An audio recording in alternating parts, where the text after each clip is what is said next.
Hey everyone, welcome back. Today we're looking at Lucid. Lucid just became the first EV maker to open a manufacturing plant in Saudi Arabia.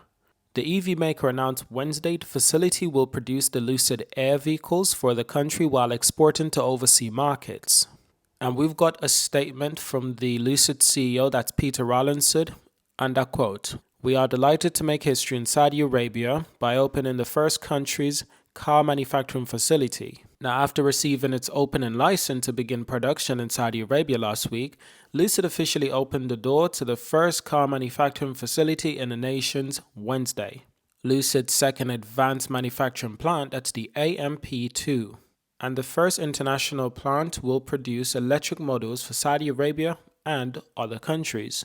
The EV maker manufacturing plant is located in one of Saudi Arabia's economical megacities. Saudi Arabia launched 4 new special economic zones. These special economic zones offers incentives such as lower corporation tax, tax-free machinery and raw material imports, easy setup, labor access, and much more. Lucid is considered an anchor investor in the King's Abdullah Economy City located on the Red Sea.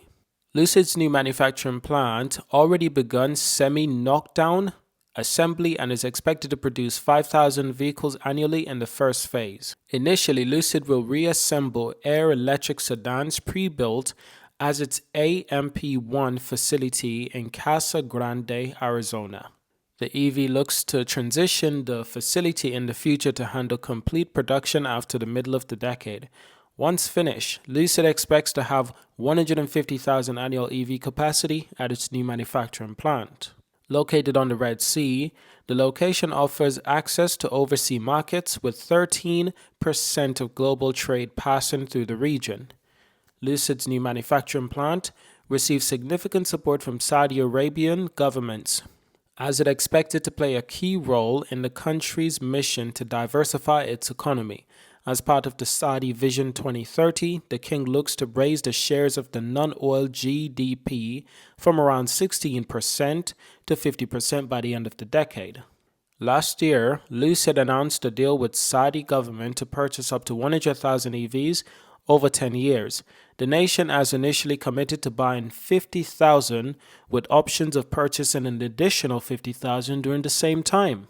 Now, this plant in Saudi Arabia could be very significant to the country and its economy, but think about all the benefits that this could bring to Lucid as a company.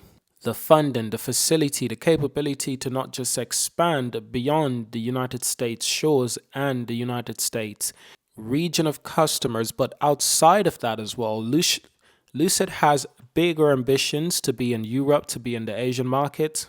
And this is one of the closest steps they've become to fulfilling that vision. Of course, they're a premium manufacturer of luxury EVs, so they don't really intend on producing 10 million EV, 5 million EV. That's not the company's main goal. Lucid is not trying to be the next Tesla. It's really important to understand that. Lucid is trying to be a little bit like Polestar and a little bit like Porsche. A company like Lucid can seriously compete with companies like Audi, Mercedes, and BMWs. That's where Lucid is at. And companies like Audi's, it's 800,000 vehicles a year produced. BMW, it's like 1.3 million vehicles. Mercedes is like 1.2 million. Consider that Mercedes just doesn't make vehicles. Mercedes makes other vehicles as well, such as trucks. They make vans. They make taxis. They make so many different kinds of vehicles. BMW, on the other hand, is a little bit more simplistic. BMW doesn't really make trucks. They don't really make vans. They mostly just make cars, SUVs, and bikes. But I believe Lucid is that type of company that wants to diversify its portfolio. Lucid will use its amazing IP, the intellectual property, to diversify the company's income and outgoings, and the portfolio of outgoings. Let's consider one of the latest deals in Lucid. And this was within the last few months, I believe. Lucid actually announced a deal with Aston Martin. Lucid will supply Aston Martin with motors, and I believe they might supply batteries as well. Aston Martin has a history of outsourcing their engine to other suppliers such as Mercedes. Now that the electric age is becoming more and more serious, companies are looking for other companies like Lucid who are willing to offer their IP, willing to offer other products. So Lucid can supply Aston Martin with motors, but they can also supply Aston Martin with other technology factors. Lucid makes an entire car.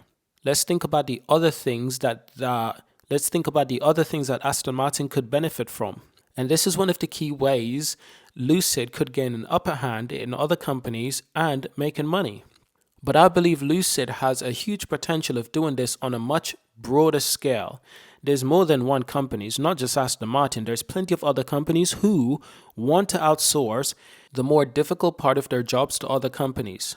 Lucid makes terrific technology. So if you are able to buy that technology from Lucid and you're able to save costs, save manufacturing time, then yes, it makes sense. Obviously, you don't want to be fully reliant on a company like Lucid or any company long term. You can't be fully reliant on any company long term.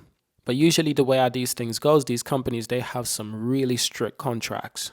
Contracts with terms that need to be fulfilled. If they're not fulfilled, it can void a contract.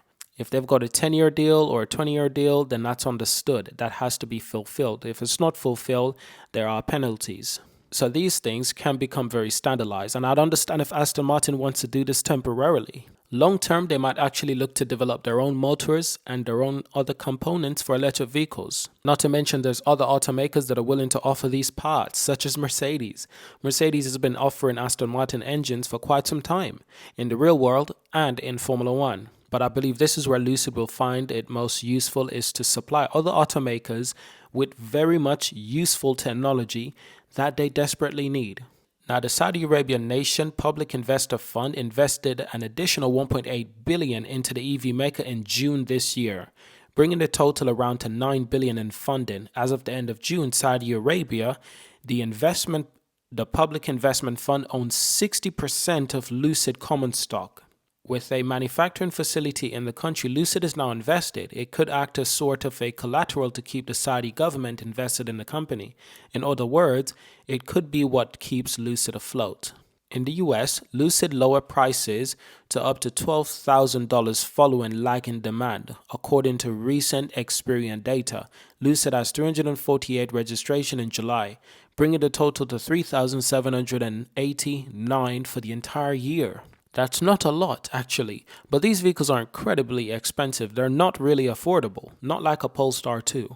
They're not affordable like a Tesla Model 3. They're not affordable like a Tesla Model Y. These vehicles are 80 grand, 90 grand, 100 grand, sometimes more. I think the Sapphire Edition would be like 150 grand. I could be wrong. Don't hold me to it. My point is that they make incredibly expensive vehicles, and that lowers their target audience. Now, Porsche makes few vehicles. Ferrari makes few vehicles, but they sell them at a much larger premium. Lucid is having difficulties selling these vehicles at such a high price, especially when there's other options out there. They make beautiful vehicles, without doubt. The Lucid vehicle, the Lucid Air, is incredibly beautiful, interior and exterior, but it's just not at the stage where it can command such a wide audience, get that appeal to audience simply by offering a luxurious EV for 100 grand or 150 grand. They're not at that stage yet where they're that powerful, which is why I think they need to consider building other vehicles, $50,000 vehicles, $60,000 vehicles, $70,000 vehicles, and maybe a 40 grand vehicle as well. They need to compete in other areas. But that is it for this video. I love the fact that they've opened this new factory in Saudi Arabia. This got announced maybe a year or 2 years ago, but it's really good to see that it's going to be ramped up. And it's really incredible to see the plans that they have for this as well, and how this might impact the company and the country of Saudi Arabia. Thank you for watching, subscribe, and I'll see you in our next video.